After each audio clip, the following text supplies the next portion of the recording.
అందరికీ నమస్కారం అండి.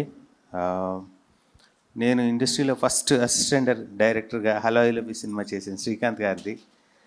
అప్పుడు ఎంత అందంగా ఉన్నారో అంత సింపుల్గా ఉన్నారు, ఇప్పటికీ ఆయన అలాగే ఉన్నారు. పద్మశ్రీ రాజేంద్ర ప్రసాద్ గారికి నమస్కారం, అలాగే వేదికను అలంకరించిన అందరికీ నమస్కారం. నాగేశ్వర్ రెడ్డి ఒక సెల్ఫ్ మేడ్ మ్యాన్. మా టైంలో తనకు తెలిసిన ఫ్రెండ్స్ అందరినీ కలిసి పుల్అప్ చేసుకొని 16 అని ఒక సినిమా బ్లాక్ బస్టర్ తీశాడు. చాలా మంచి మ్యూజిక్ తరఫున చాలా మంచి టేస్ట్ ఉన్న వ్యక్తి. అది ఈ సినిమాలో కూడా తెలుస్తూ ఉంది.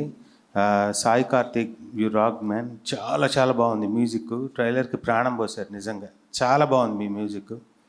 అండ్ లయ గారికి, చందు నూతి గారికి, ప్రొడ్యూసర్ గారికి ఈ సినిమా బ్లాక్ బస్టర్ అవ్వాలని మనస్ఫూర్తిగా కోరుకుంటూ, మా నాగేశ్వర్ రెడ్డికి ఇంకో సూపర్ హిట్ ఆ వెంకటేశ్వర స్వామి అందించాలని మనస్ఫూర్తిగా కోరుకుంటున్నాను. Thank you so much.